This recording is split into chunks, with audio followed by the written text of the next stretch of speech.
Desde tiempos inmemoriales, los antiguos sabios y místicos han explorado la relación sagrada entre el cuerpo, la mente y el alma. A lo largo de las páginas que estás a punto de descubrir, te embarcarás en un viaje a través de los secretos más profundos de la humanidad. Lo que está por revelarse es mucho más que simple información. Son los secretos que se esconden en lo más recóndito del ser humano. Son enseñanzas que han sido transmitidas en susurros entre aquellos que comprendieron que el cuerpo humano no es solo carne y hueso, sino un microcosmos en el que se reflejan los misterios del universo entero.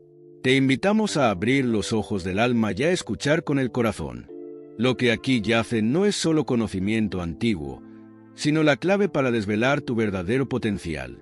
¿Alguna vez te has preguntado por qué ciertos símbolos te resultan familiares, aunque no los entiendas del todo?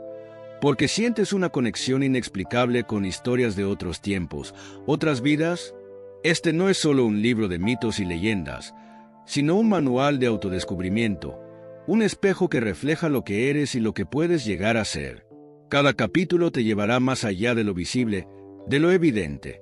Te guiará a través de los recovecos de la mente, donde lo conocido y lo desconocido se encuentran. Aquí descubrirás que las grandes religiones, los misterios de la naturaleza y la misma ciencia ocultan una verdad común. La verdad sobre quién eres realmente y lo que eres capaz de lograr. ¿Estás preparado para desvelar esos secretos, para conectar con el conocimiento que ha sido cuidadosamente guardado por aquellos que supieron que no todos están listos para recibirlo? Si es así, prepárate, porque lo que está por comenzar no es un simple viaje intelectual. Es una aventura hacia lo más profundo de tu ser, donde los límites de la realidad se disuelven y lo posible se transforma en realidad. Y si esta búsqueda de conocimiento resuena en ti, te invitamos a que te suscribas a este canal y dejes tus comentarios. Tus reflexiones, preguntas y descubrimientos son fundamentales para seguir alimentando esta comunidad que busca algo más allá de lo superficial. No camines este camino solo. Juntos podemos descubrir los misterios que el universo aún guarda. Suscríbete y acompáñanos en esta fascinante travesía hacia lo desconocido. Parte 1. El simbolismo del cuerpo humano. En la Escritura se nos dice que Dios hizo al hombre a su propia imagen y semejanza. Así ha sido declarado no solamente en la Biblia cristiana, sino también en la mayoría de los escritos sagrados de los seres iluminados. Los patriarcas judíos enseñaron que el cuerpo humano es el microcosmos, o pequeño cosmos, hecho a la semejanza del macrocosmos, o gran cosmos. Esta analogía entre lo finito y lo infinito se ha dicho que es una de las claves por las cuales se pueden develar los secretos de la Sagrada Escritura. No hay ninguna duda de que el Viejo Testamento es un libro de texto fisiológico y anatómico para aquellos que son capaces de leerlo desde un punto de vista científico. Las funciones del cuerpo humano, los atributos de la mente y las cualidades del alma humana han sido personificadas por los sabios de la antigüedad, y un gran drama ha sido elaborado acerca de sus relaciones entre sí mismos y con los demás. Al gran egipcio semidios Hermes, la raza humana debe su concepto sobre la ley de analogía. El gran axioma hermético fue: como arriba es abajo, como abajo es arriba.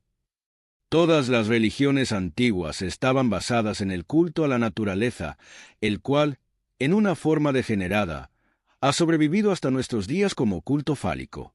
La adoración de las partes y funciones del cuerpo humano comenzó en el último periodo de los lémures. Durante la época atlante, esta religión dio lugar al culto del sol, pero incorporando en sus doctrinas muchos de los rituales y símbolos de la creencia anterior. La construcción de los templos en la forma del cuerpo humano es una costumbre común a todos los pueblos. El tabernáculo de los judíos, el gran templo egipcio de Karnak, las estructuras religiosas de los sacerdotes hawaianos y las iglesias cristianas dispuestas en forma de cruz son ejemplos de esta práctica. Si el cuerpo humano fuera extendido sobre uno de estos edificios, con los brazos abiertos, se vería que el altar mayor ocuparía la misma posición relativa que el cerebro ocupa en el cuerpo humano. Todos los sacerdotes de la antigüedad conocían su anatomía.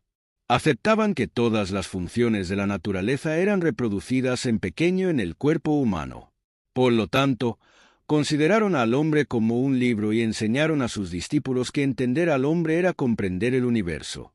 Aquellos sabios creían que cada estrella en el cielo, cada elemento en la tierra y cada función en la naturaleza estaban representadas en el cuerpo humano por su correspondiente centro, polo o actividad. Esta evaluación entre la naturaleza y la naturaleza interna del hombre, que estaba oculta para las masas, constituía las enseñanzas secretas del antiguo sacerdocio. La religión era considerada mucho más seriamente que lo que es en nuestros días, por los atlantes y egipcios. Era la vida misma de estos pueblos. Los sacerdotes tenían un control total sobre millones de hombres y mujeres ignorantes, a los cuales se les había enseñado desde su infancia que estos patriarcas, con sus atavíos y luengas barbas, eran los mensajeros directos de Dios, y se creía que toda desobediencia a lo ordenado por los sacerdotes atraería sobre la cabeza de los transgresores la cólera del Todopoderoso. El templo dependía de su apoyo, basado en su secreta sabiduría, la cual daba a los sacerdotes control sobre ciertos poderes de la naturaleza y los dotaba de una sabiduría y comprensión extremadamente superior al estado seglar que ellos controlaban. Esos sabios comprendieron que en la religión había algo mucho más grande que el mero canto de mantras e himnos. Ellos comprendieron profundamente que la senda de la salvación solo puede ser recorrida con éxito por aquellos que tienen conocimiento práctico y científico de las funciones ocultas de sus propios cuerpos. El simbolismo anatómico que ellos desarrollaron para perpetuar este conocimiento ha llegado hasta la cristiandad moderna, pero, aparentemente, su clave parece haberse perdido. Es una tragedia para los religiosos estar rodeados por cientos de símbolos que no pueden comprender. Pero es más triste aún que ellos hayan llegado a olvidar totalmente que estos símbolos tienen otro significado que las interpretaciones erróneas que ellos, a su manera, han urdido. La idea predominante en la mente de los cristianos de que su creencia es la única y verdadera doctrina inspirada, y que el vino huérfana al mundo, es irrazonable en extremo. Un estudio comparativo de las religiones prueba, sin lugar a dudas, que la cristiandad ha mendigado, pedido prestado o se ha apropiado de los conceptos y filosofías de los tiempos antiguos y de los paganos del medievo. Entre los símbolos y alegorías religiosas que pertenecían al mundo antes de la aparición de la cristiandad, hay algunos que nosotros deseamos someter a vuestra atención. Los siguientes conceptos y símbolos cristianos son de origen pagano. La cruz cristiana viene de Egipto y de la India, la triple mitra, del culto de Mitra, el cayado, de los misterios herméticos y Grecia, la Inmaculada Concepción, de la India, la Transfiguración, de Persia, y la Trinidad, de los brahmanes. La Virgen María, como la Madre de Dios, se encuentra en una docena de diferentes creencias. Hay más de 20 salvadores del mundo crucificado. El campanario de la iglesia es una adaptación de las pirámides y obeliscos egipcios, mientras que el diablo de los cristianos es el tifón de los egipcios con algunas variantes. Cuanto más se profundiza en el problema, mejor se comprende que no hay, realmente, nada nuevo bajo el sol. Un sincero estudio de la fe cristiana demuestra claramente que es la evolución natural de las doctrinas primitivas. Hay una evolución en la religión, así como en la forma física. Si aceptamos e incorporamos en nuestras doctrinas el simbolismo religioso de cerca de 40 pueblos, esto nos permitirá comprender, al menos en parte, el significado de los mitos y alegorías de lo que hemos tomado prestado, y no ser más ignorantes que aquellos a los que hemos recurrido. Este pequeño libro está dedicado a procurar explicar el problema de la relación que existe entre el simbolismo del antiguo sacerdocio y las funciones ocultas del cuerpo humano. Primero debemos comprender que se supone que toda escritura sagrada está sellada con 7 sellos. En otras palabras, se requieren 7 interpretaciones completas para entender plenamente el significado de las revelaciones filosóficas antiguas, que nosotros preferimos llamar escritura sagrada. La escritura no debe entenderse como algo histórico. Aquellos que interpretan su significado literal comprenden la parte mínima de ella. Es un hecho bien conocido que, por razones de índole dramática, Shakespeare juntó en sus obras personajes de individuos que habían vivido en épocas distintas, separados por cientos de años, pero Shakespeare no estaba escribiendo historias sino drama. Lo mismo ocurre con la Biblia. La Escritura deja a los historiadores envueltos en desesperante desconcierto al formular sus autocontradictorias tablas cronológicas, en las cuales la mayoría de ellos quedarán esperando el día del juicio final. La Escritura brinda excelentes temas para debatir, y también es un terreno propicio para las discusiones sobre nimiedades respecto a términos y ubicación de ciudades desconocidas. La mayoría de las ciudades de la Biblia, hoy señaladas en las guías, recibieron su nombre cientos de años más tarde del nacimiento de Cristo, por peregrinos que suponían haber ocupado lugares próximos a los mencionados en la Biblia. Todo esto puede convencer a algunos, pero para el pensador es de una evidencia concluyente que la historia es lo menos importante de la Escritura. Cuando la emperatriz Helena, madre de Constantino el Grande, visitó Jerusalén en el año 326, descubrió que no solo había desaparecido toda traza de cristiandad, sino que un templo dedicado a la diosa Venus permanecía en pie sobre la colina hoy aceptado como el Monte Calvario. Cerca de 400 años después de la muerte de Cristo no había, aparentemente, nadie en la Tierra Santa que hubiera oído hablar de él. Esto no implica necesariamente que él no haya vivido, pero sí que el halo de milagros y la atmósfera sobrenatural con que lo rodea la cristiandad moderna es grandemente mitológica. Semejante a todas las otras religiones, la fe cristiana ha acumulado una colección de fantásticas leyendas que despiertan la superstición y que son sus propios enemigos, porque han tomado al simple moralista de Nazaret, el hombre que amaba a sus prójimos, y construyeron una superestructura de idolatría que nadie ama y solo sirve a su propio fin. Así como Buda en la India reformó, meramente, los conceptos que se tenían sobre Brahma en sus días, Jesús dio nueva forma a la fe de Israel y dio a sus discípulos y al mundo una doctrina basada en lo que había estado antes establecido, pero remodelada para enfrentar los problemas y necesidades de su pueblo. Los esocenios que educaron a Jesús eran de origen egipcio o hindú, y su fe tomó lo mejor que había en el pasado. Los recuerdos preservados son sumamente alegóricos, y el hombre simple está sumergido por ellos en un inmenso mar de sobrenaturalismo. Esto no fue hecho enteramente sin propósito, pues, así como Shakespeare se tomó la licencia de utilizar la historia para presentar verdades esenciales, parece ser que, del mismo modo, los historiadores de Jesús usaron el carácter del hombre como base fundamental de un gran drama. Él deviene el héroe de un relato 7 veces sellado, y aquellos cristianos que han estudiado los símbolos pueden conseguir con ese relato la clave de los verdaderos misterios cristianos. Entonces, ellos comprenderán que la Escritura es la eterna historia, que no pertenece a ninguna nación o pueblo en particular, y que solo es narración o relato de todas las naciones y todos los pueblos. Es una cosa maravillosa, por ejemplo, estudiar la vida de Cristo a la luz de la astronomía, pues él viene el sol, y sus discípulos los 12 signos del zodiaco. Entre las constelaciones encontramos las escenas de su ministerio, y en la precesión de los equinoccios el relato de su nacimiento, crecimiento, plenitud y muerte por los hombres. Por otra parte, las sustancias químicas atormentadas en la retorta nos revelan simbólicamente la vida del Maestro, pues, con la clave de la química, la Escritura se convierte en otro libro. En este librito, en particular, sin embargo, nos referiremos solamente a la relación que existe entre estas alegorías y el cuerpo humano. Descubrimos que la vida de Cristo, como la encontramos en los Evangelios, ha sido conformada artificiosamente hasta coincidir perfectamente con las vidas de una docena de salvadores de la humanidad, porque todos ellos son, también, mitos astronómicos y fisiológicos.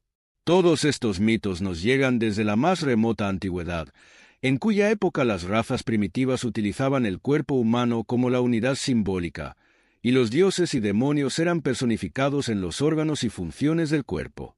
Entre ciertos escritores cabalistas vemos que la Tierra Santa era delineada sobre la base del cuerpo humano, y las diversas ciudades se muestran como centros de conciencia en el hombre. Aquí se encuentra un maravilloso campo de estudio para aquellos que quieran investigar profunda y sinceramente los antiguos misterios.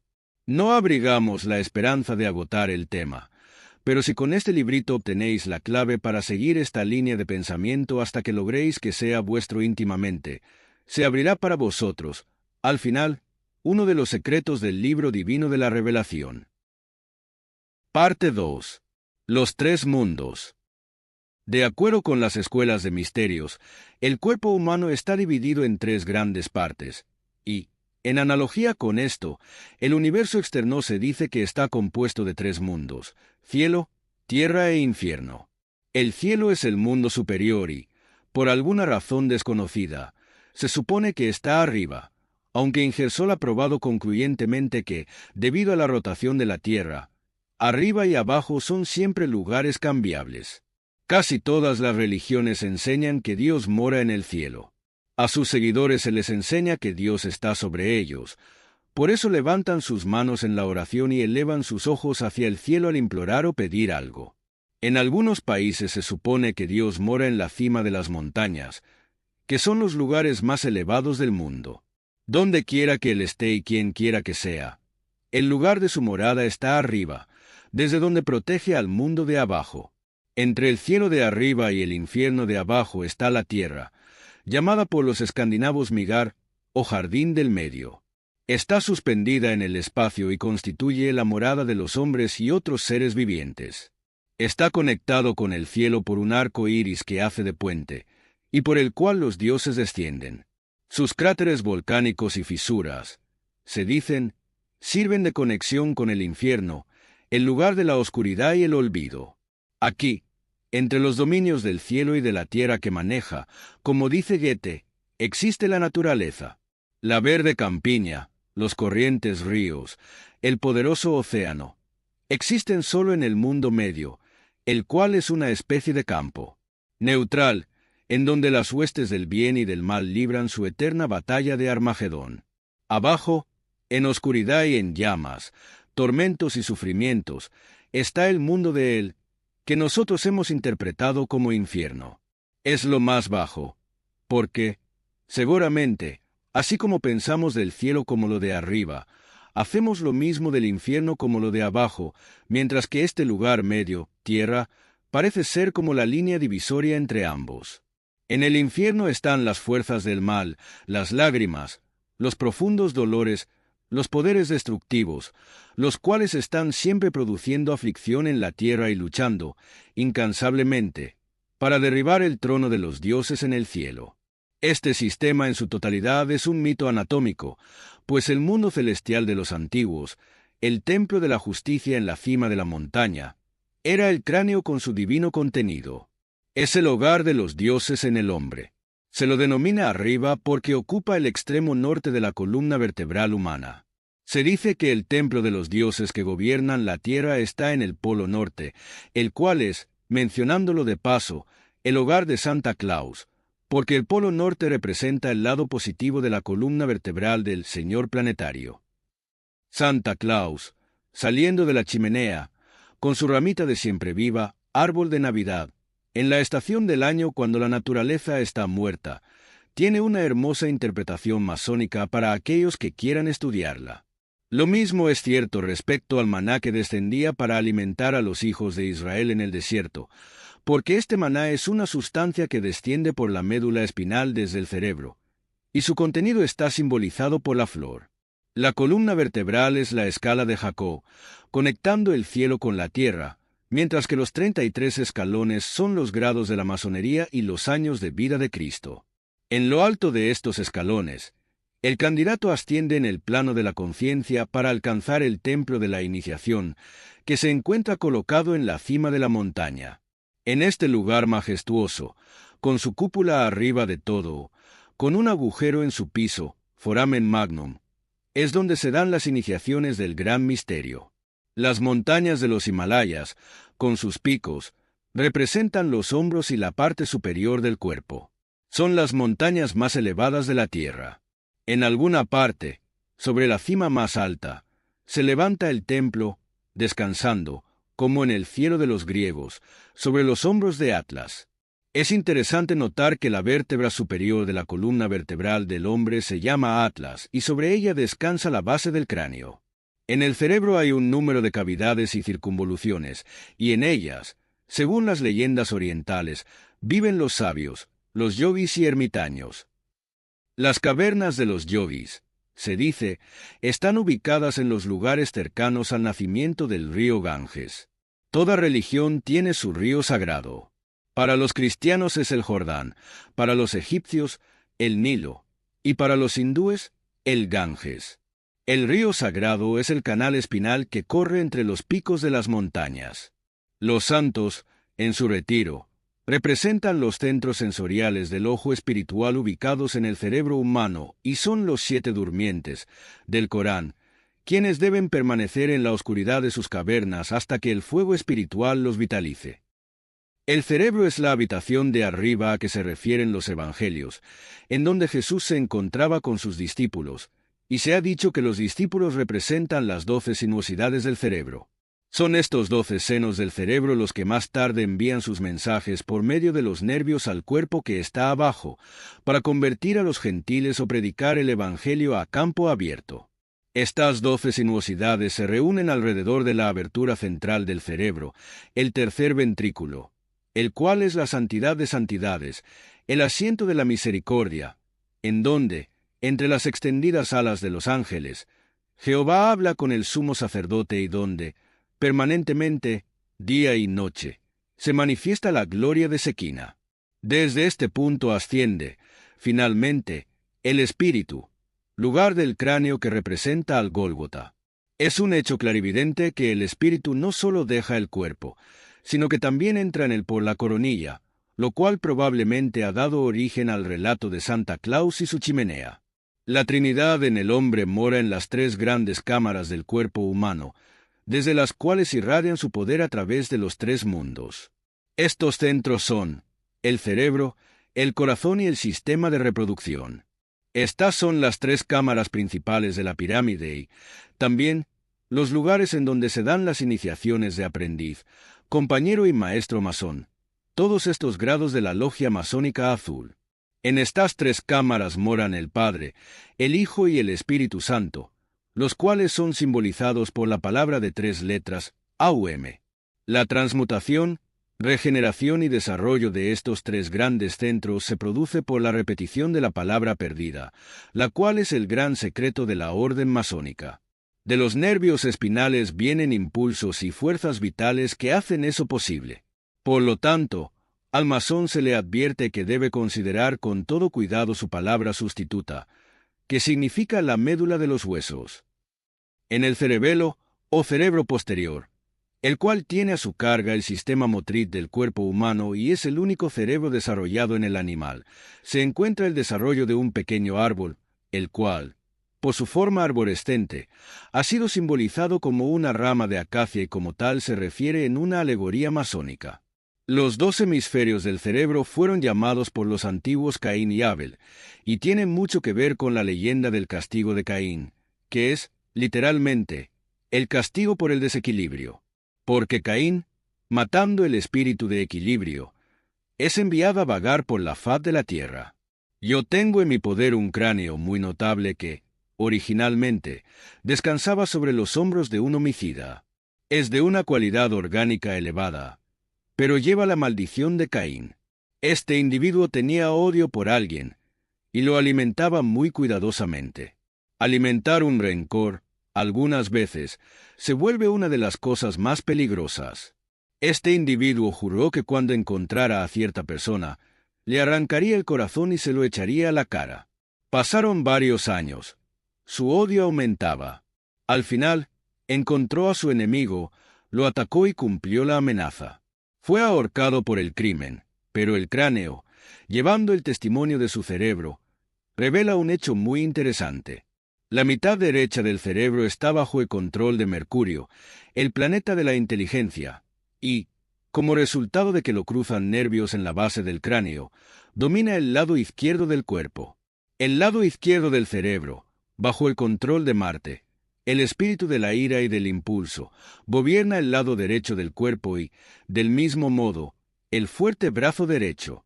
Como resultado de su odio y el gobierno de Marte, que crecía por ese odio, la parte posterior del lado izquierdo del cerebro llegó a ser justamente el doble en volumen que la del lado derecho. El individuo permitió que Marte controlara su naturaleza. La impetuosidad de Marte lo gobernaba, y pagó con su vida la maldición de Caín. La ciencia sabe que hay una línea muy fina que separa la genialidad de la locura. porque cualquier vicio o virtud dominante, el hombre la debe pagar con el desequilibrio. La falta de armonía siempre altera nuestro punto de vista, y un punto de vista erróneo siempre produce sufrimiento. En el cráneo se encuentra el tablero de los conmutadores que controla las actividades del cuerpo. Toda función del hombre que tenga lugar debajo del cuello tiene su control desde un centro de conciencia del cerebro. La prueba de esto es que cualquier lesión producida en determinados centros del cerebro produce la paralización de varias partes del cuerpo. La ciencia médica sabe ahora que la médula espinal es una prolongación del cerebro, y algunos hombres con autoridad científica afirman que la médula es capaz de tener inteligencia a lo largo de todo su recorrido. Esta médula es la espada flamígera que se supone está colocada verticalmente en los portales que cierran el jardín del Edén. El jardín del Edén es el cráneo, dentro del cual hay un árbol que tiene 12 clases de frutos. El cerebro está lleno de cámaras arribadadas y galerías, las cuales tienen su correspondencia en las bóvedas y arcos de los templos, siendo, indudablemente, el tercer ventrículo la cámara del rey de la Gran Pirámide. La médula espinal es la serpiente de los antiguos. En algunos lugares de América Central y Sudamérica, el dios salvador es llamado Quetzalcóatl. Su nombre significa serpiente emplumada, y este ha sido siempre su símbolo. Esta es la serpiente bronceada levantada por Moisés en el desierto. Los 9 anillos de la cola de la serpiente son llamados el número del hombre, y representan las vértebras sacras y coxígeas, en cuyos centros se encuentra el secreto de la evolución humana. Cada órgano del cuerpo físico está reproducido en el cerebro, en donde está copiado por la ley de analogía. Hay 2 formas humanas embrionarias, una masculina y otra femenina, entrelazadas en el cerebro. Estos son el yin y yang de la China, los dragones blanco y negro mordiéndose entre sí. Una de estas figuras tiene como órgano de expresión la glándula pineal y la otra, el cuerpo pituitario. Estas glándulas de secreción interna son dignas de consideración, pues son factores de suma importancia en el desarrollo de la conciencia humana. Aunque aparecen como no teniendo ninguna función, no están atrofiadas, y como la naturaleza no conserva ningún órgano innecesario, deben tener un rol muy importante. Es conocido que estas glándulas son mayores y más activas en las mentalidades con un alto grado de desarrollo, y lo contrario ocurre en las de desarrollo inferior, y, en ciertos idiotas congénitos, son muy pequeñas. Estas 2 glándulas son llamadas la cabeza y la cola del dragón de la sabiduría. Ellas son los polos de cobre y de zinc de un circuito eléctrico que tiene al cuerpo entero como una batería. El cuerpo pituitario, que descansa en la silla turca del hueso esfenoide, directamente detrás y un poco debajo del puente de la nariz, conectado con el tercer ventrículo por un fino canal llamado infundíbulo, es el polo femenino, o centro negativo, que tiene a su carga la expresión de la energía física.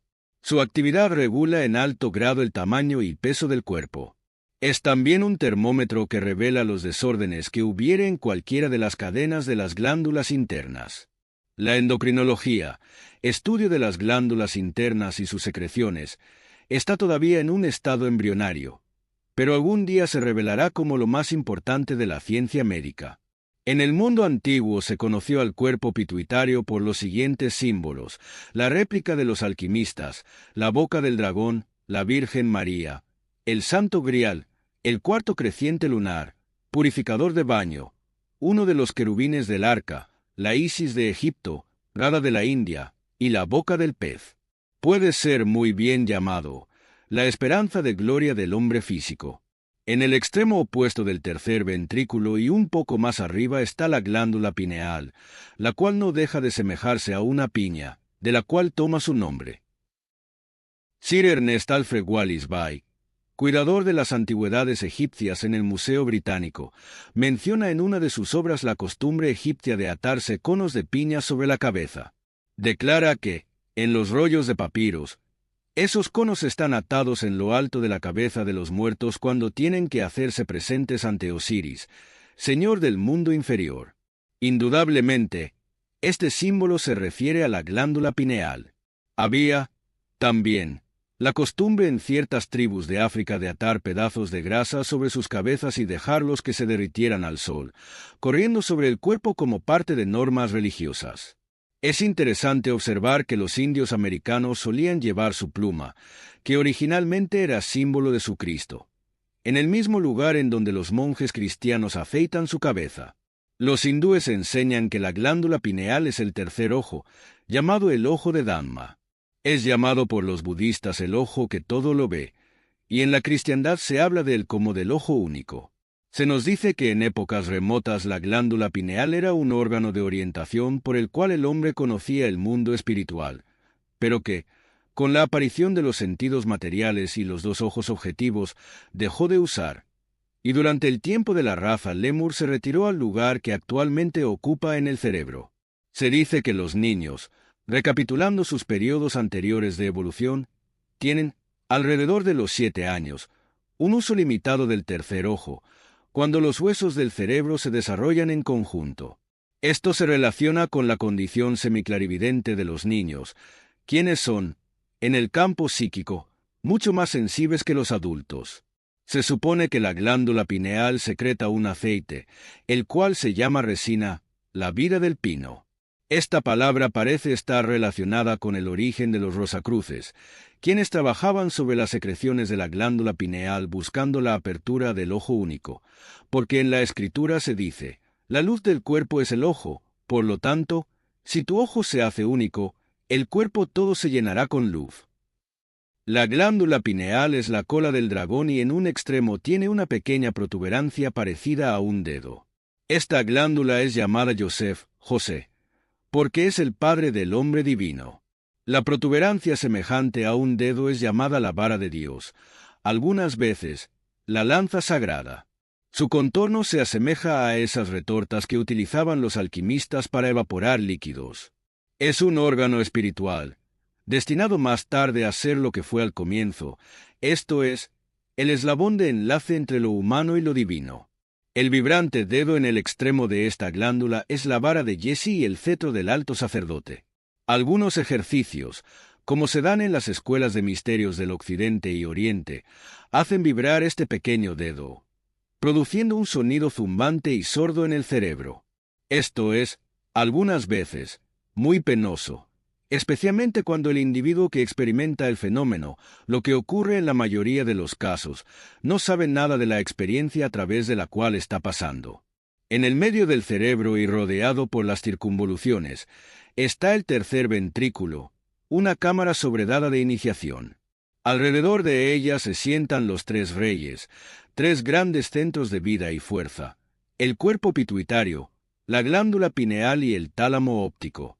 En esta cámara hay, también, una pequeña semilla como arenisca, la cual está, indudablemente, conectada con el arca del rey que se encuentra en la Gran Pirámide. Se supone que el tercer ventrículo es el sitio del alma, y se dice que el aura que rodea la cabeza de los santos y sabios representa el resplandor dorado que irradia este tercer ventrículo.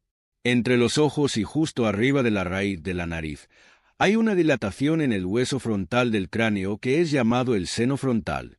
La ligera comba producida por la dilatación de este hueso es conocida en frenología como el asiento de la individualidad. Es este lugar donde se colocan las joyas en la frente de los Budas, y es, también, desde este punto que la serpiente se levanta de la corona de los antiguos egipcios. Varias de las escuelas de misterios enseñan que este es el sitio de Jehová en el cuerpo humano.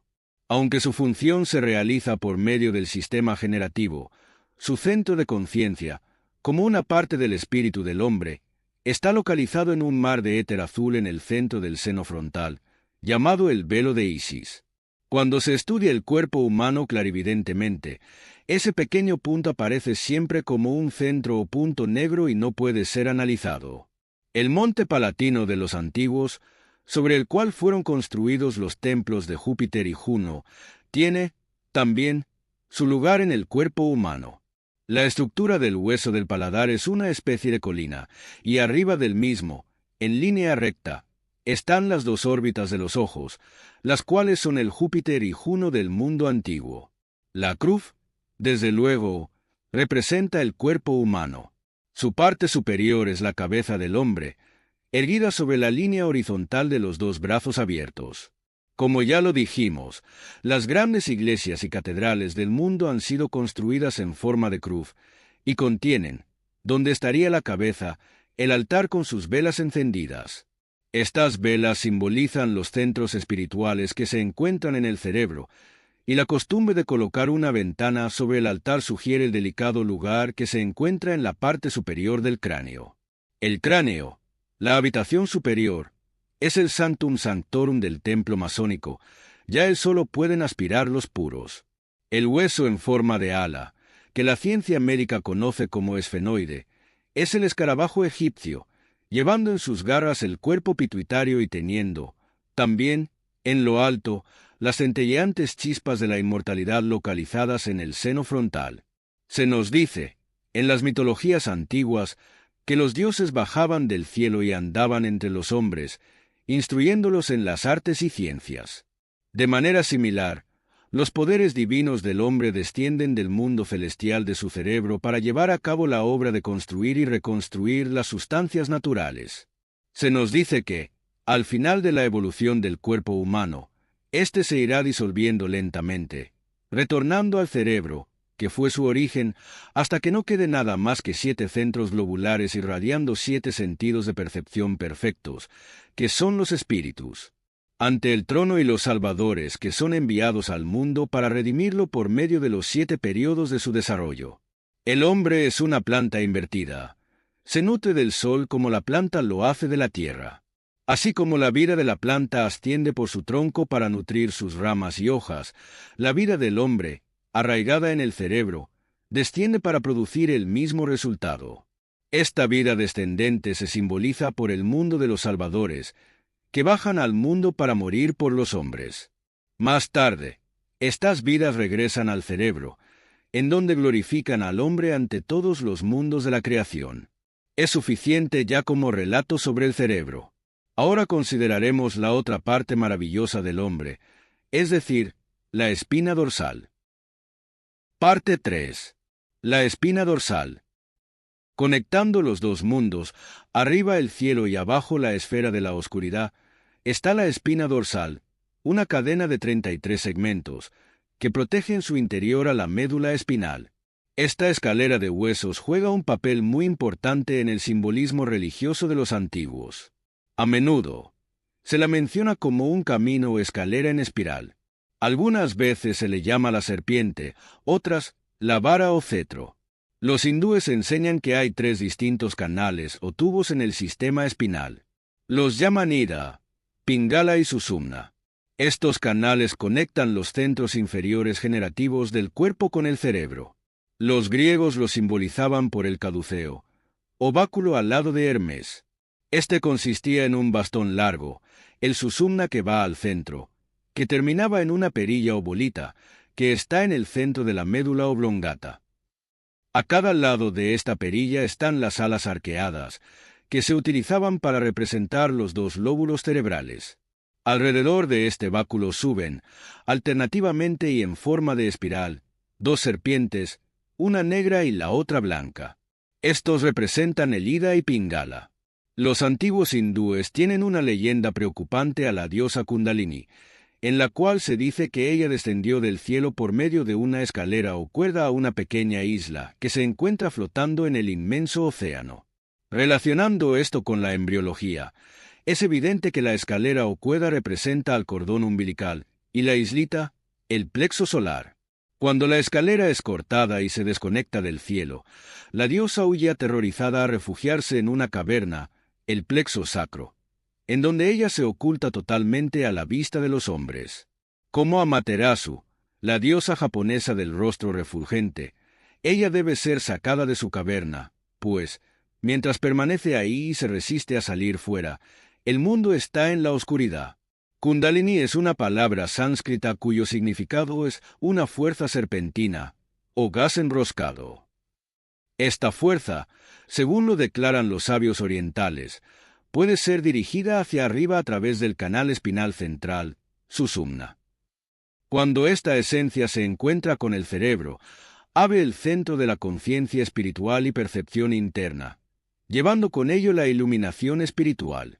El sistema cultural por el cual eso es posible es la enseñanza más secreta de los santos orientales, porque ellos saben que esta fuerza serpentina o enroscada no solo lleva a la iluminación, sino que, como la serpiente que es un símbolo, es también mortalmente venenosa. Conocimientos superficiales o fragmentos de ocultismo oriental están llegando frecuentemente al mundo occidental, pero, lamentamos decirlo, con ellos vienen interminables sufrimientos y males, porque estas grandes verdades, en las manos de individuos incapaces de comprenderlas o aplicarlas correctamente, destruyen la inteligencia y la razón. A lo largo de la espina dorsal hay cierto número de nervios, ganglios y plexos. Todos estos tienen lugar en el simbolismo religioso. Por ejemplo, se nos dice que los antiguos judíos llamaban al plexo sacro y al ganglio sacrococcígeo las ciudades de Sodoma y Gomorra. Hay un pequeño plexo en la región de los riñones llamado plexo sagitario, al cual los antiguos llamaron la ciudad de Tarso, donde San Pablo luchó con las bestias.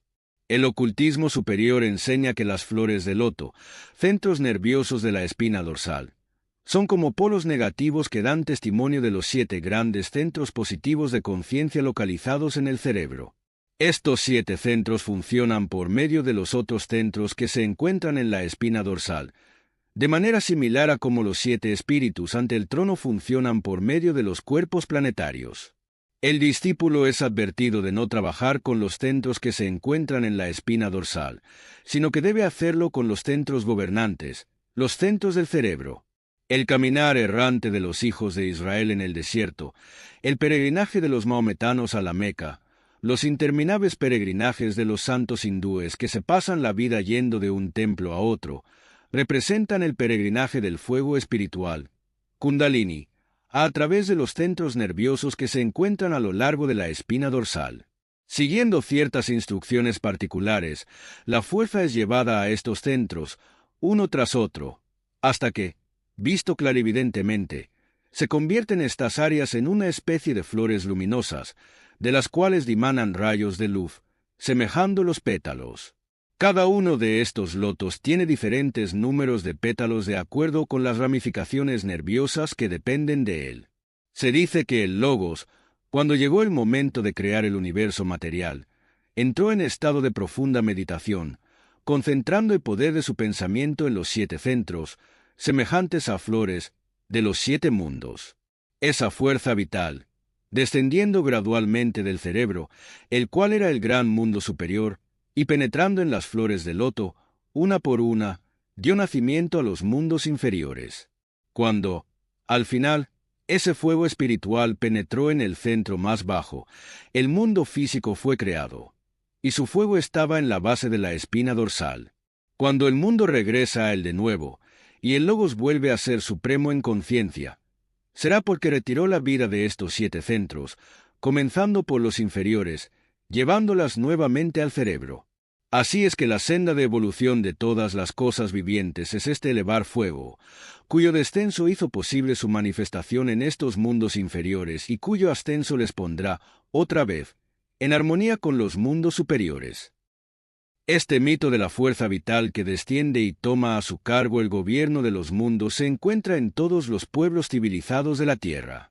Este es el Hiram Abiv, quien construyó el templo masónico, los cuerpos, y que fue muerto por los 3 vehículos que él había formado.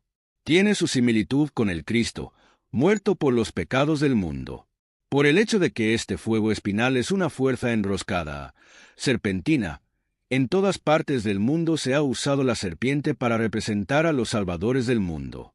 El Uraeus, emblema de serpiente, usado por los sacerdotes egipcios en su frente, era un símbolo del Kundalini, la sagrada cobra que, cuando fue elevada en el desierto, salvó a todos aquellos que la contemplaron, Moisés y la serpiente de bronce. Así como el cerebro es el centro del mundo divino, el plexo solar es el centro del mundo humano, que, representando la semiconciencia, une la inconsciencia de abajo con la conciencia de arriba.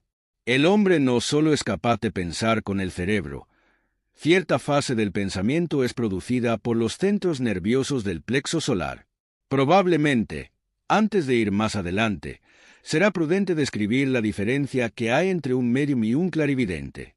Para la mayoría de las personas no hay ninguna diferencia, pero, para el místico, estas dos fases de la vista espiritual están separadas entre sí por los límites de las etapas totales en la evolución humana. Un clarividente es aquel que ha elevado al cerebro la fuerza espinal serpentina y, por su desarrollo, ha merecido el derecho de percibir los mundos invisibles con la ayuda del tercer ojo, o la glándula pineal. Este órgano de conciencia, que hace millones de años conectaba al hombre con los mundos invisibles, se cerró durante el período lemúrico, cuando los órganos sensoriales, perceptores del mundo objetivo, comenzaron a desarrollarse. Los ocultistas, sin embargo, por el proceso de desarrollo al cual nos hemos referido alguna vez antes, pueden volver a abrir este ojo y, por medio de él, explorar los mundos invisibles.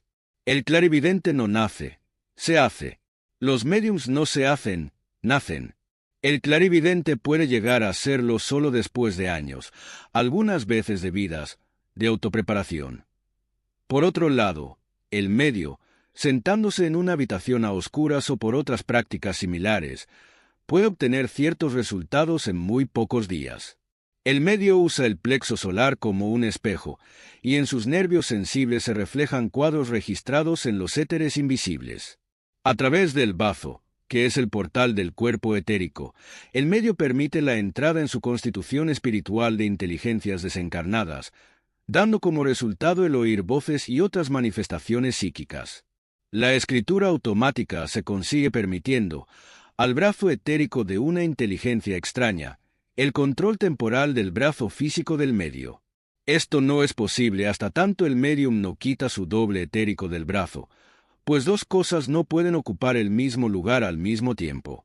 El resultado de la separación periódica de las fuerzas vitales del brazo físico es muy desastroso, llegando, frecuentemente, hasta la parálisis.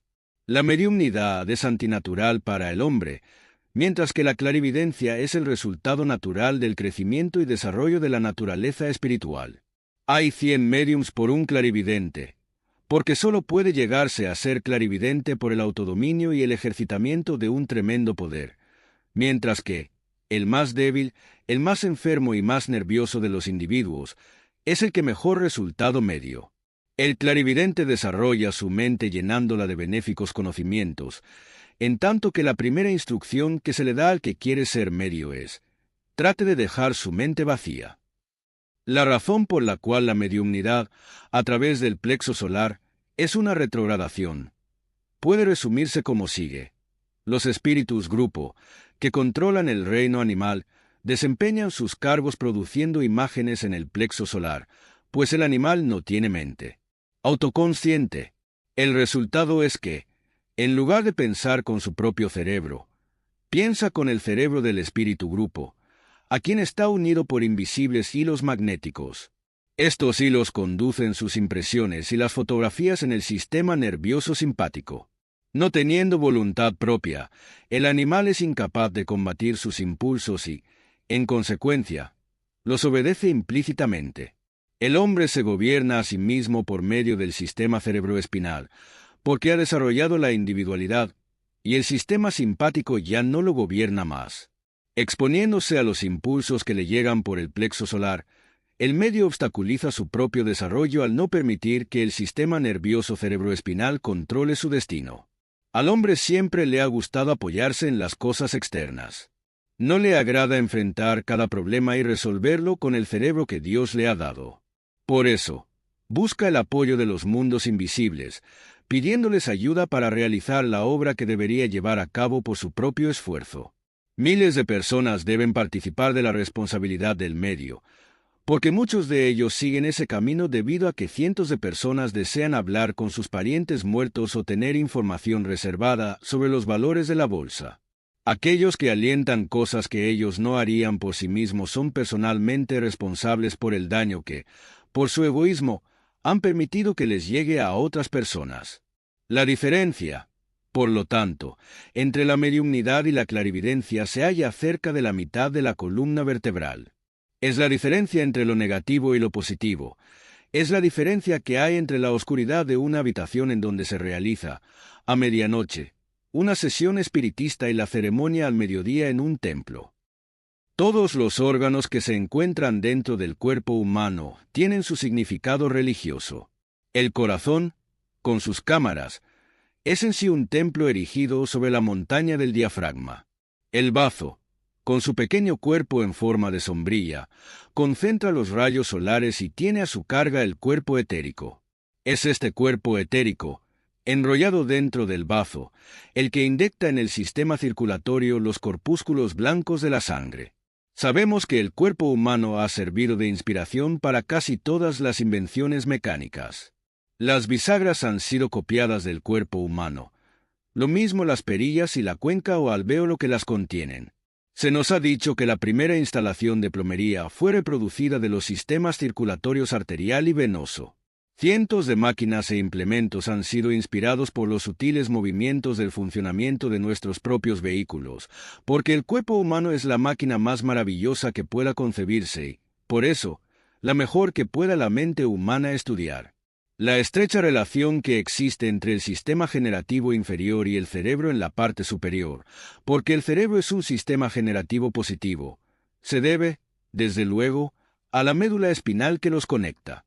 En un momento determinado, cierto número de pequeñas puertas, que ahora separan el cerebro del sistema generativo, se abren, y el susumna se convierte en un túnel abierto y, así, cada impulso es llevado inmediatamente a ambos extremos del cuerpo. Es por esta razón que el candidato hace voto de castidad, ya que la estrecha conexión existente en los discípulos avanzados entre el cerebro y el sistema reproductivo exige una absoluta conservación de todas las energías vitales. Las amígdalas están conectadas directamente con el sistema generativo. En realidad, ellas son parte de su polo positivo formado por el cerebro.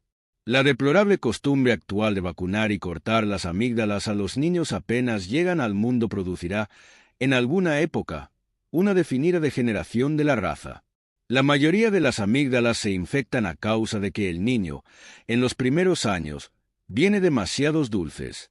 La moral es no cortar las amígdalas, sino suprimir los dulces. La mayor parte de los padres son responsables por la enfermedad de sus hijos. Ya sea por su ignorancia o por indulgencia, ellos permiten que la inconsciencia infantil, que todavía no está controlada por los vehículos superiores, los destruya antes de que la vida se exprese plenamente. Cuando los niños están enfermos en los primeros años de vida, el médico encontrará, habitualmente, la causa del mal en los padres, y el padre o la madre, no el niño, deberá ser medicado por las píldoras que necesite. Si el estómago se mantiene en condiciones adecuadas, las amígdalas se mantendrán también en buenas condiciones. La absoluta economía demostrada por la naturaleza en la construcción de todas sus estructuras sería prueba suficiente de que el Señor no estuvo perdiendo su tiempo cuando hizo las amígdalas y el apéndice. Él tuvo, aparentemente, su razón para hacerlo, pero estos órganos pobres e inofensivos se han convertido en una mina de oro para los médicos, quienes los quitan a la más ligera provocación. Se nos dice que la posición vertical asumida por el cuerpo humano, que fuerza el contenido de la región intestinal a viajar, parte del tiempo, cuesta arriba, es la razón de la existencia del apéndice, que se ha perdido en las criaturas de la puerta horizontal. Cada órgano no solo tiene su propósito visible, sino también un invisible propósito espiritual, y puede ser envidiado el individuo que trata de llevar su vida preservando intactos, en todo lo que le sea posible, sus miembros y partes anatómicas originales. En cuanto a la deuda de la ciencia para con el cuerpo humano, debemos agregar que el sistema decimal es el resultado de contar con los dedos del hombre primitivo, por lo cual el número 10 se convirtió en la unidad de enumeración. El antiguo codo fue, también, la distancia entre el codo y el extremo del segundo dedo, o aproximadamente 18 pulgadas.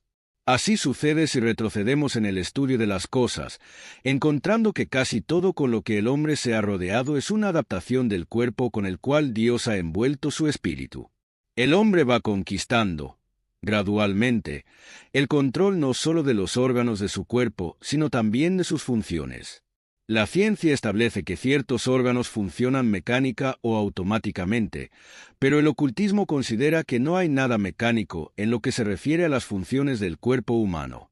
Tomemos el ejemplo de un obrero tirando un trozo de hierro entre las ruedas y palancas de una máquina en perfectas condiciones de marcha. Se oirá un chirrido y la máquina se detendrá. Por otro lado, si se tira, figuradamente, una llave inglesa dentro del cuerpo humano, inmediatamente, comenzará el proceso de eliminarla. Rodeará al elemento extraño con una envoltura y tratará de absorberlo. Si esto es imposible, tratará de arrojarlo hacia afuera por algún canal adecuado para ese propósito. Si estos medios fracasan, se acostumbrará, en muchos casos, a la presencia del obstáculo y procurará seguir sus funciones de algún modo. Esto demuestra, sin duda alguna, que las partes orgánicas del hombre poseen cierta forma inherente de inteligencia. Por lo tanto, no son máquinas, porque ninguna invención mecánica es capaz de tener inteligencia. Paracelso, el gran médico suizo, quien, después de estar muchos años en el lejano Oriente, regresó a Suiza para enseñar medicina, fue el primero que dio al mundo europeo su concepto de los espíritus de la naturaleza. Enseñó que las funciones de la naturaleza estaban bajo el control de pequeñas criaturas, invisibles para los sentidos normales, pero que, trabajando a través de los reinos de la vida, minerales, plantas, animales y partes del cuerpo humano, mantenían a todos ellos, desenvolviéndose de una manera inteligente, bajo el control de la gran jerarquía celestial de Escorpión, que tiene a su carga la construcción de los cuerpos en la naturaleza. Estos elementales son las inteligencias invisibles que gobiernan el cuerpo humano y sus funciones. Como resultado de la siempre evolucionante conciencia del hombre, éste está adquiriendo un control más completo de las funciones de sus diversos órganos. Hay dos clases de músculos, voluntarios e involuntarios, siendo la diferencia que los músculos voluntarios, que son controlados por la mente consciente del individuo, tienen sus fibras que corren en dos modos y se cruzan entre sí, mientras que los involuntarios no tienen fibras que los crucen. El corazón ha sido considerado un músculo involuntario, pero está comenzando ahora a mostrar fibras cruzadas, prefigurando así los días en que el hombre, consciente e inteligentemente, regulará los latidos de su propio corazón. Lo mismo reza con respecto a todos los otros órganos que sobreviven a los periódicos cambios que van teniendo lugar en la constitución del hombre. Los santos orientales pueden, con todo éxito, vivir sin que su corazón lata. Pueden pararlo y hacerlo latir a su voluntad, echando la lengua hacia atrás y tapando así el pasaje del aire a los pulmones. Pueden permanecer inmóviles por meses. Muchos chelas orientales hacen esto mientras reciben iniciaciones espirituales fuera del cuerpo físico. Se han registrado casos de santos que han sido enterrados vivos. Semanas más tarde, al ser desenterrados, se encontró que el cuerpo estaba seco como un cuero. Se le echó agua encima, y después de un cierto lapso, el hombre, que no había respirado durante semanas, se levantó y empezó a caminar. Este es el resultado del extraordinario control que la mente es capaz de conquistar sobre las funciones del cuerpo. El ocultismo enseña que hay todo un universo dentro del cuerpo humano, que él tiene sus mundos, sus planos, dioses y diosas.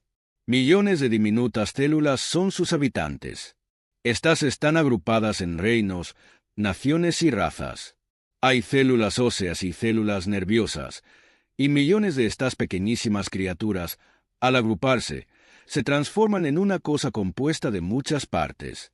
El gobernador supremo y Dios de este gran mundo es la conciencia del hombre que dice, «Yo soy». Esta conciencia toma su universo y lo lleva hasta otra ciudad.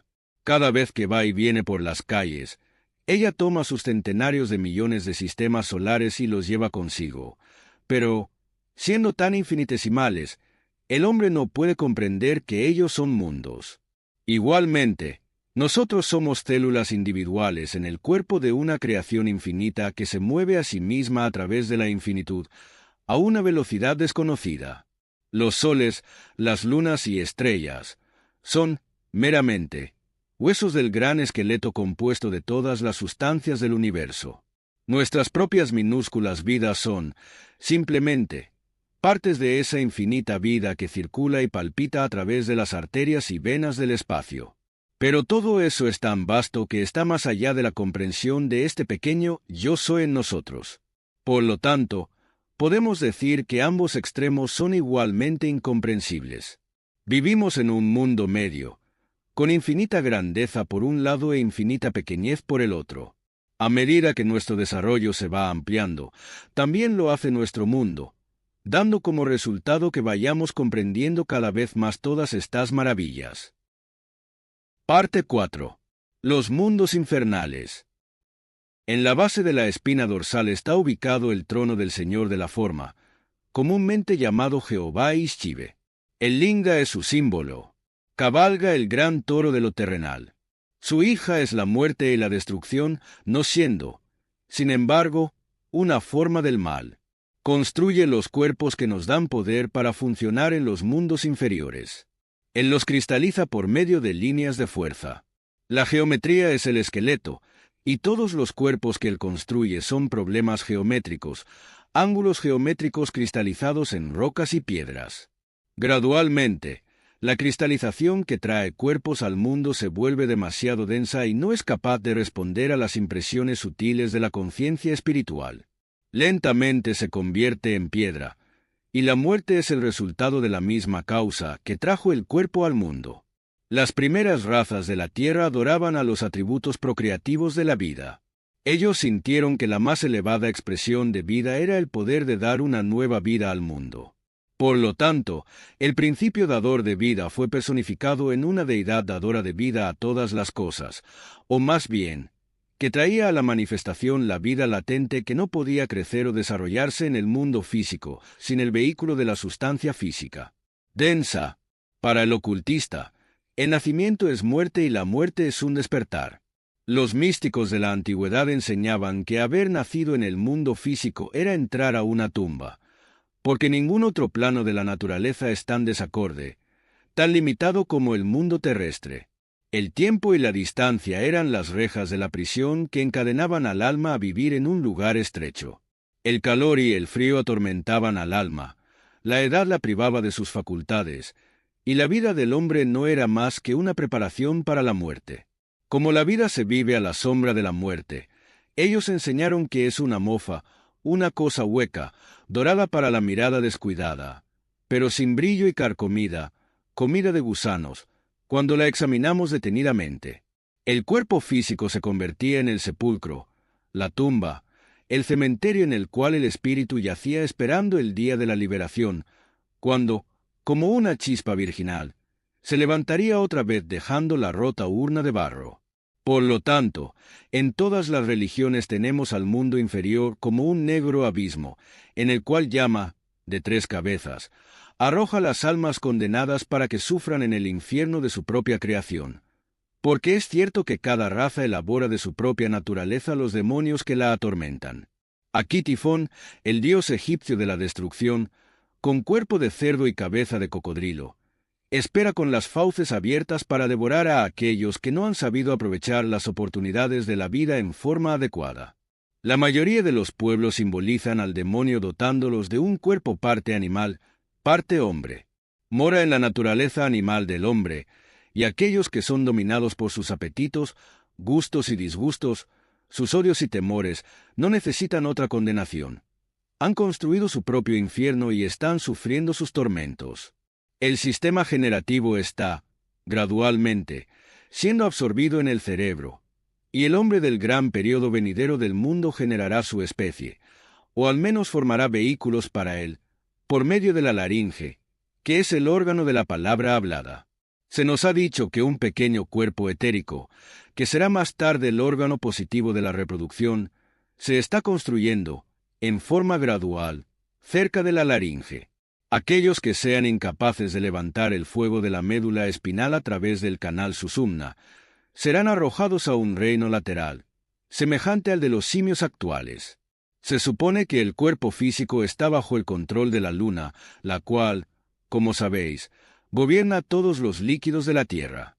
La luna fue la última encarnación del espíritu de la tierra, y la raza humana pasaba por el estado de conciencia animal en el cuerpo etérico del Señor de la Luna. Los espíritus lunares son llamados antepasados y son conocidos por los cristianos como ángeles. Estos seres tienen el control de los poderes generativos del hombre y el animal. La entidad que se encarna elige, frecuentemente, muchos años antes, el vehículo con que aparecerá en el mundo. Se dice que el germen etérico está colocado en el cuerpo de los padres unos 20 años antes de que el niño venga al mundo. Esto es el resultado de su búsqueda del ambiente adecuado a sus necesidades materiales y espirituales. Ciertas escuelas de ocultismo han enseñado que la conciencia espiritual del hombre no estaba fija en ningún punto del cuerpo, sino que estaba en cualquiera de las partes donde el hombre mora con sus pensamientos. Sabemos que hay 3 mundos donde el hombre puede morar. El primero es el mundo mental, en donde puede vivir rodeado de sus pensamientos, sus sueños y sus aspiraciones. El segundo es el mundo humano, donde puedes ser uno de esa gran clase media que piensa poco, viene poco, duerme poco y sufre incesantemente. Su tercer hogar posible es un mundo animal, donde puede morar en el medio de sus pasiones, lujuria y odios, que queman su alma y consumen su cuerpo.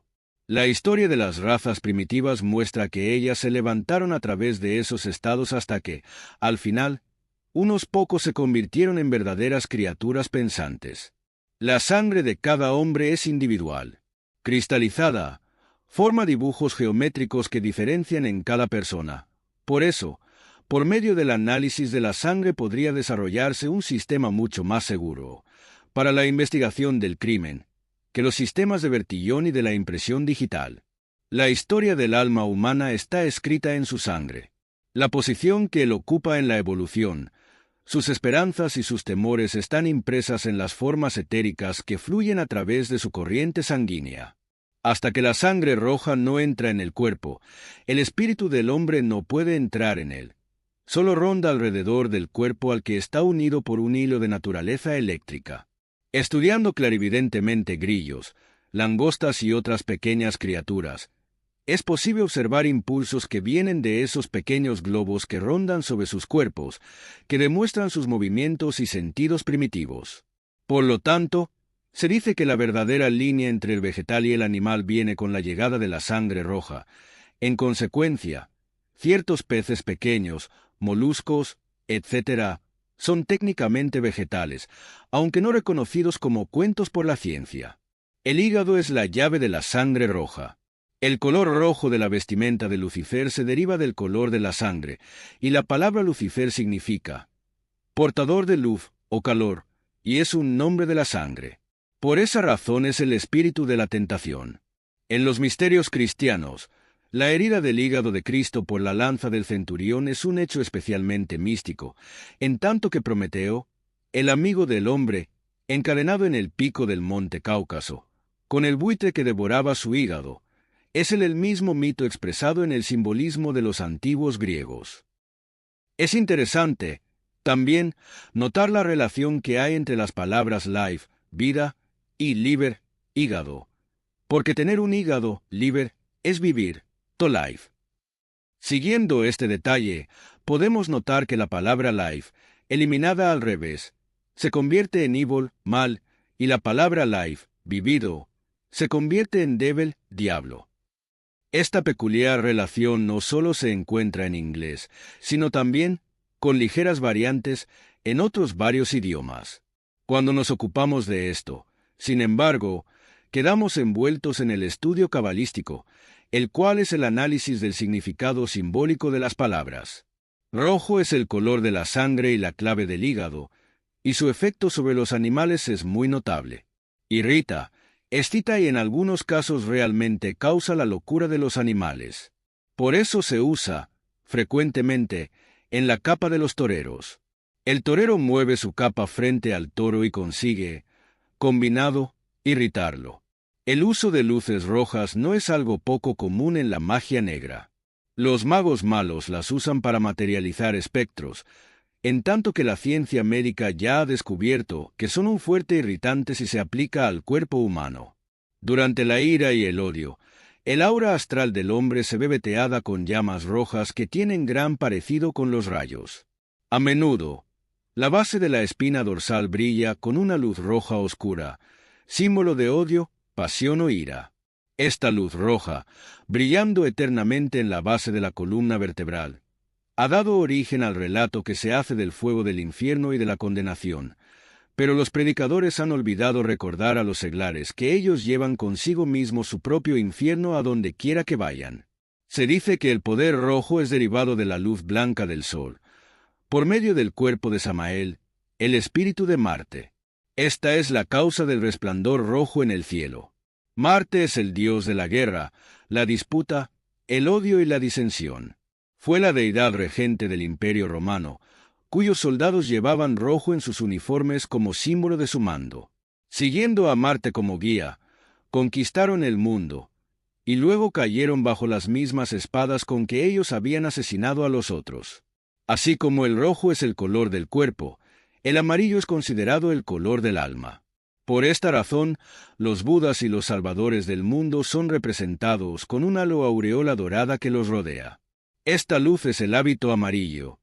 También es la luz que atestigua la oscuridad, sobre la cual escribió San Juan.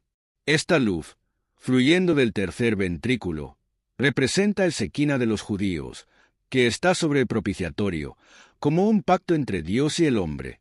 El amarillo es vitalizador, un dador de vida. Por ello, el sol, con sus rayos dorados, y su personificación, el Cristo, son ambos dadores de vida. La falta de vitalidad puede ser tratada con éxito exponiendo el bazo al sol. El azul, el más elevado de los tres colores primarios, es el color dado al Padre. Es un color sedante, que tranquiliza, y de especial valor para el tratamiento de la demencia y la obsesión. Es difícil para los magos negros actuar con éxito en una luz azul. Su afinidad con la mente es muy evidente, y se reúne como un mar eléctrico en la glándula pineal y como un extracto de todas las cualidades espirituales de la naturaleza humana. El núcleo azul de toda llama se dice que es el símbolo del Padre invisible, oculto en el luminoso sol. En las palabras del Cristo, aquel que me ha visto a mí, ha visto al Padre. Yo soy en el Padre y el Padre es en mí. Es muy interesante el uso de los colores en los símbolos. El dragón verde, al cual los héroes de la mitología generalmente matan, representa la tierra. La armadura blanca es un cuerpo físico purificado. El mago negro es oscuridad e incertidumbre. Todos los colores tienen un valor simbólico, y grandes lecciones pueden aprenderse del estudio de la aplicación de estos valores en el ocultismo. Tratando el tema de la fisiología y anatomía oculta, debemos detenernos por un momento para dar crédito a los alquimistas y rosacruces, quienes, durante la Edad Media, encubrían el estudio de la anatomía oculta presentando los órganos del cuerpo humano en la forma de réplicas y otros recipientes utilizados para su alquimia. Uno de sus grandes exponentes dijo, en resumen, nuestra química no es como la que se conoce y donde se emplean los productos químicos, sino que la hacemos con ciertos recipientes secretos, órganos internos y sustancias químicas espirituales que son invisibles. Para el individuo ordinario nosotros no creemos en la tortura de los elementos químicos, combinándolos para formar gases, vapores o masas hirvientes, porque los productos químicos, lo mismo que el hombre, pueden sufrir cuando se los combina en forma inadecuada. El horno de los alquimistas era el cuerpo humano. El fuego que ardía en él estaba en la base de la espina dorsal. La chimenea era la médula espinal, por la cual pasaban hacia arriba los vapores para reunirse luego y ser destilados en el cerebro. Este fue un sistema secreto llevado a Europa desde el lejano Oriente, en donde ha sido considerada, por siglos, la más elevada forma de religión. Podemos llamar a estas verdades ocultas los principios de la espiritualidad operativa, para distinguirlas de la religión moderna, la cual está formada enteramente de teorías especulativas. La gente no sueña que la religión es fisiológica, ni creería que su salvación depende enteramente del uso científico de los elementos y fuerzas internas de sus propios cuerpos. Pero a despecho de todo esto, puede decirse lo contrario. Tal es el caso. Durante los próximos años mucho se hará para iluminar al hombre en lo que concierne al trabajo secreto de sus propias partes y miembros. Es muy interesante notar la similitud que existe entre las encarnaciones o apariciones en el mundo del gran Avatara Vishnu y los cambios que tienen lugar en el embrión humano antes del nacimiento. Esto nos llevará a nuestro próximo tema, la embriología oculta. Parte 5. Embriología oculta. El gran señor Vishnu ya ha venido 9 veces a la tierra para salvar al hombre. Falta su 10º nacimiento. Sus 9 apariciones tienen un estrecho paralelo con los 9 principales cambios que ocurren en el embrión humano, previamente al nacimiento. Vishnu nació, primero, de la boca de un pez. Luego nació el cuerpo de una tortuga. Más tarde, tuvo su aparición como jabalí, luego león, después como mono. Y luego de tener otros nuevos cambios, apareció como hombre. Yo noté, hace algún tiempo, que un hombre de ciencia había confeccionado una tabla que mostraba la relación del cerebro humano con varios animales durante el periodo prenatal. Seguía exactamente la lista de las encarnaciones de Vishnu, aunque era totalmente inconsciente de que estaba uniendo el ocultismo oriental con la embriología occidental. Casi todos los mitos de la cosmogonía están basados en la embriología. La formación del cosmos, se dice, ha tenido lugar de la misma forma en que el hombre ha sido formado, solo que en una mayor escala. Por ejemplo, en los Puranas de Vishnu se nos dice que la creación tuvo lugar dentro del vientre de Meru. El espacio estaba rodeado de grandes montañas y rocas escarpadas, el corión, o membrana externa que envuelve al feto. El universo fue creado del agua y flota en un gran mar, el fluido amniótico. Descendiendo una escala, cordón umbilical, vinieron los dioses. 4 ríos fluían dentro de la nueva tierra, como se dice en el Génesis. Estos son los vasos sanguíneos del cordón umbilical. Así sigue el relato, existiendo una rentabilidad maravillosa. Algún día, quizás, una nueva ciencia podrá basarse en la ley de analogía. Eso aportará una contribución mucho mayor a las conclusiones científicas que todas las especulaciones científicas de la época. Es razonablemente cierto que el relato de Adán y Eva y el paraíso está basado en la embriología, y que el vientre es el paraíso original. Simbólicamente se le representa por la O. El punto en el círculo es el germen primitivo, y así sucesivamente. Uno puede seguir la analogía hasta donde se quiera. El huevo de Brahma es el relato del embrión cósmico, y la embriología es el estudio básico de la creación. En la embriología tenemos, también, una recapitulación muy interesante del pasaje de la raza humana a través de varias especies de la naturaleza. Encontramos, en cierto periodo, a las criaturas hiperbóreas. En otra época, vemos al primitivo hombre lémur, más tarde al Atlante, y, finalmente, al ario. Recomendamos a todos los estudiantes de ocultismo hacer un estudio muy cuidadoso de este tema. La ciencia sabe que toda la vida de este planeta vino del agua. El embrión humano está rodeado de agua durante todo el periodo primario de su crecimiento, y en esto encontramos una ilustración de la evolución de todas las cosas. El sexo no apareció en la Tierra hasta la 3ª raza, y no aparece en el embrión hasta el 3er mes. La recapitulación del embrión humano a través de los reinos inferiores de la naturaleza es una de las pruebas más poderosas de la evolución, ya que determina, en forma concluyente, que el hombre no pudo haber sido hecho originalmente en su condición adulta. En consecuencia, ha pasado a través de una embriología cósmica.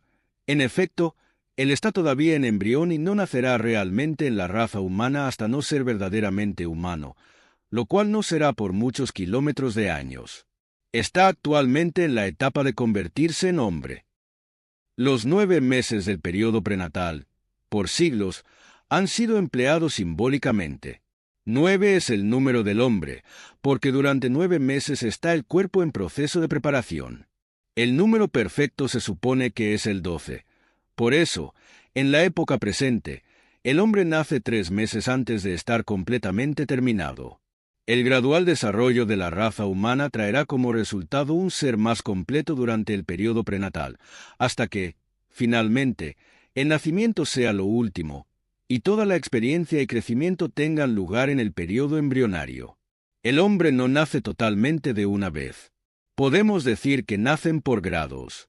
La conciencia trabaja fuera del cuerpo, utilizando las sustancias plásticas hasta el momento de vivificarlo, cuando toma a su carga el vehículo desde lo interno y comienza a modelar cierta cantidad de individualidad de los materiales que lo rodean. En el momento del nacimiento, el cuerpo físico nace y un proceso de cristalización comienza, que no se detiene nunca, ni por un solo instante, hasta el momento de la muerte. El hombre principió a morir en el momento de su nacimiento, y el alcance de la vida está determinado por el tiempo que requiere ese proceso. Al 7º año, el cuerpo vital entra en acción, y los periodos más grandes de crecimiento tienen comienzo. Es entonces cuando los padres empiezan a tener dificultades. Es la época en la que los niños dejan sus ropas tiradas o afuera. Los niños crecen como la hierba, porque están, literalmente, recapitulando sus existencias de plantas, mientras que hasta ese entonces recapitulan su estado mineral. Cerca del 7º año, el niño comienza a producir esencias vitales dentro de su propio cuerpo. Hasta esa época vive de las fuerzas secretadas en las glándulas internas de la garganta, antes del nacimiento. En otras palabras, se mantiene a sí mismo con la vida que ha almacenado de los padres. Alrededor de los 7 años de edad, comienza a trabajar para sí mismo, está en actividad minuto tras minuto, y si el joven pudiera embotellar su energía y conservarla para la vejez, ¿en qué maravilloso mundo viviríamos? Entre los 12 y los 14 años, en las regiones moderadas, el hígado comienza su actividad. El cuerpo emocional ha nacido. Es durante estos días de la adolescencia que el joven enfrenta sus más grandes problemas. La emoción corre desenfrenadamente. La conciencia está recapitulando sus existencias animales. Manifestando la euforia juvenil, es a menudo la etapa de los grandes errores. Mayor número de vidas son oscurecidas o inutilizadas entre los 14 y los 21 años que en cualquier otro periodo de la vida. Se nota especialmente entre las razas primitivas que han sido puestas en contacto con nuestro sistema educativo, que hay un cambio alrededor de los 14 años. Hasta esa época, estos niños han estado a la cabeza de sus clases y han tenido una posición brillante, pero, cuando la naturaleza animal se apodera de ellos, fracasan en cuanto a la educación se refiere. Cualquier maestro de escuela que haya educado a niños extranjeros dará testimonio de esta condición entre ciertas nacionalidades. El retardado es un ejemplo de la pérdida de las funciones mentales con el nacimiento del cuerpo astral, y hay muchos de estos ejemplos. Durante estos días de turbulencia emocional, los padres deben manejar a sus hijos con firmeza y bondad. Si no, esos mismos niños se volverán algún día contra sus padres y les culparán por haber arruinado sus vidas. Entre los 18 y los 21 años, de acuerdo con las condiciones climáticas, el cuerpo mental toma el control y decimos que el individuo ha llegado a su mayoría de edad. Entonces, se le permite. Asegúrate de activar las notificaciones para que no te pierdas ninguna de nuestras futuras publicaciones. Y no olvides compartir este audiolibro con tus amigos, familiares y colegas para que juntos podamos crecer y alcanzar nuestras metas. Que cada día te acerque más a la vida que deseas y te mereces. Hasta la próxima.